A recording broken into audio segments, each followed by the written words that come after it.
E aí, pessoal, bem-vindos a mais um Mergulho Profundo.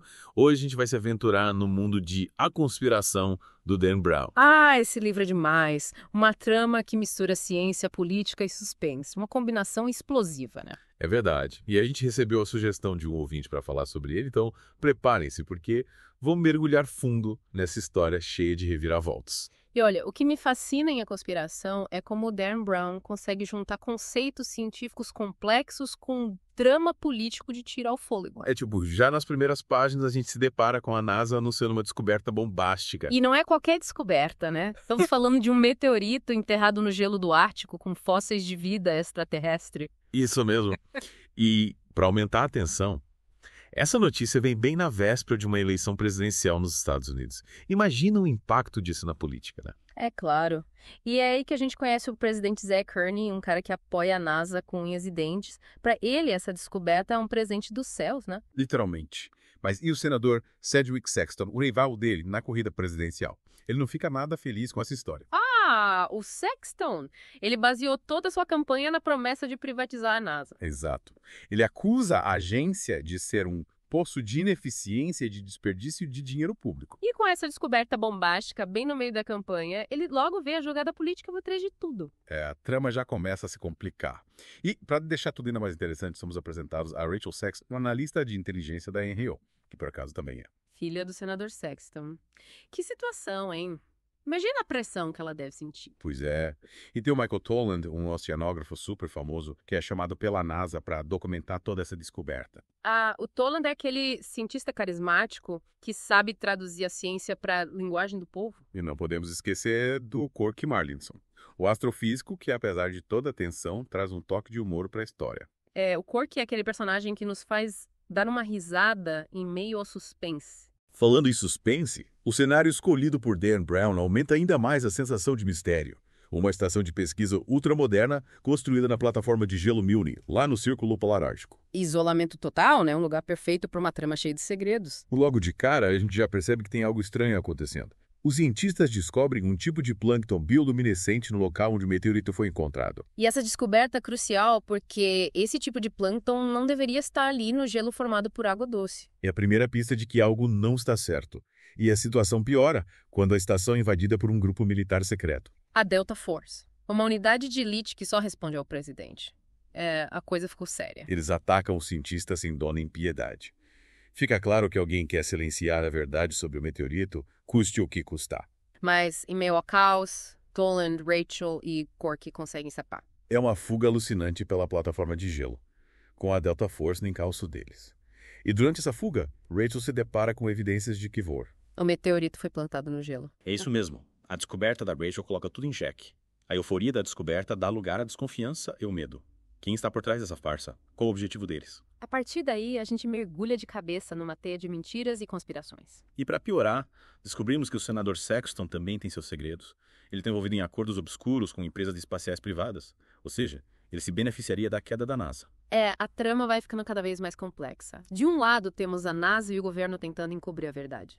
Do outro, temos o senador Sexton, que apesar de estar do lado certo da história, também tem seus interesses escusos. E no meio disso tudo, temos a Rachel, o Toland e o Corky, lutando para sobreviver, para desvendar a verdade. É muita emoção para um livro só. E aí, o que você faria se estivesse no lugar deles? Arriscaria tudo para defender a verdade, mesmo que isso significasse contra o próprio pai. É uma pergunta que nos deixa pensando, né? Com certeza. E essa é a beleza de A Conspiração. O livro nos coloca em dilemas morais, nos faz questionar nossas crenças e nos deixa vidrados do começo ao fim. A gente fica naquela expectativa, né? Querendo saber como essa história vai se desenrolar. A gente acompanha a Rachel, o Tony e o Corky nessa corrida tomando do tempo para desvendar a verdade. E a cada passo que eles dão, a conspiração se mostra mais profunda, mais enraizada em esferas de poder, sabe? E a Rachel, coitada, fica dividida entre a lealdade ao pai e o compromisso com a verdade. Imagina o dilema dela. Se ela revelar tudo, a carreira política do pai vai por água abaixo. E o que ela decide fazer? Ela toma uma decisão corajosa. Decide seguir a verdade, mesmo que isso custe caro. E como ela faz isso? Ela envia as evidências que coletou para o próprio pai, acreditando que ele, apesar de tudo, vai fazer a coisa certa. Ela coloca muita fé no senador Sexton, né? Mas e ele? Como ele reage a essa bomba? O Sexton se vê numa encruzilhada. De um lado, ele tem a chance de usar as informações a seu favor. destruir a NASA de vez e garantir sua eleição. E do outro lado? Do outro lado, ele tem a verdade. Ele pode abrir mão de tudo e expor a farsa, mesmo que isso signifique prejudicar seus aliados e sua própria carreira política. É uma decisão difícil. Sem dúvida. E é nesse momento que a gente vê a complexidade do personagem do Saxon. Ele é ambicioso, sim, mas também tem um senso de justiça. O autor consegue mostrar a dualidade da natureza humana, né? Ninguém é totalmente bom ou totalmente mal. Exatamente. E essa luta interna do Sexton é um dos pontos altos do livro. E onde essa batalha final entre a verdade e a mentira se desenrola. No Goya, o navio de pesquisa do Michael Toland. É lá que tudo acontece. Parece que o Goya se transforma num palco de um confronto épico. É isso aí. É no Goya que os segredos vêm à tona, que as máscaras caem e que a gente descobre quem são os verdadeiros heróis e vilões dessa história. E o que acontece com a Rachel e o senador Sexton. A relação entre eles é testada ao limite. Mas no final, o amor e a verdade prevalecem. Que bom. Parece que a conspiração nos leva a uma montanha-russa de emoções, né? Com certeza. É um livro que nos faz pensar, que nos questiona e que nos deixa com a pulga atrás da orelha. E além da trama eletrizante, o que mais a gente pode tirar dessa história? Acho que a principal mensagem é que a verdade sempre vem à tona, por mais que tentem escondê-la. É verdade. E que a gente precisa ter cuidado com as informações que recebemos, questionar as fontes e buscar sempre a verdade por trás das aparências. E você, o que achou da nossa análise de A Conspiração? Compartilhe suas impressões com a gente. É muita coisa para processar, né?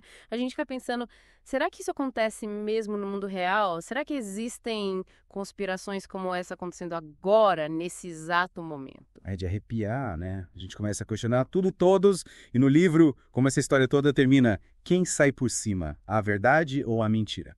Bem, sem dar muitos spoilers, posso dizer que o final é surpreendente. A verdade, por mais difícil que seja, acaba vindo à tona. Mas isso tem um preço, claro. Pelo que a gente viu até agora, parece que ninguém sai ileso dessa trama, né? Exato, tem perdas, traições, momentos de redenção. Os personagens são obrigados a confrontar suas escolhas e as consequências delas. E aí, Rachel? E o senador Sexton? O que acontece com essa relação de pai e filha? Essa é uma das partes mais emocionantes do livro. A gente acompanha a Rachel lutando para fazer a coisa certa, mesmo que isso signifique ir contra o próprio pai. E no final, eles se acertam. A relação deles é transformada pelos acontecimentos, mas o amor e a verdade prevalecem. O autor nos mostra que, mesmo em situações extremas, a família pode encontrar um caminho de volta. A gente torce para que o amor sempre vença, né? Mas a conspiração vai além de uma história de pai e filha, né? É um livro que nos faz pensar sobre a sociedade, sobre a política, sobre a manipulação da informação. Totalmente. A gente se depara com questões éticas, com dilemas morais. O livro nos convida a ser mais críticos, a questionar o que nos é apresentado como verdade. Que a gente precisa disso, né? Em tempos de fake news e de tanta informação circulando por aí, a gente precisa ter discernimento, saber filtrar o que é real do que é manipulação. E a conspiração nos dá ferramentas para isso. O livro nos mostra como a verdade pode ser distorcida, como os interesses pessoais podem se sobrepor ao bem comum. E nos faz pensar. O que nós faríamos em situações como essa? Até onde iríamos para defender a verdade? São perguntas que ficam ecoando na nossa mente mesmo depois de terminar a leitura. Sem dúvida. A Conspiração é um daqueles livros que nos marcam, que nos fazem repensar o mundo ao nosso redor. E para quem ainda não leu, fica a dica.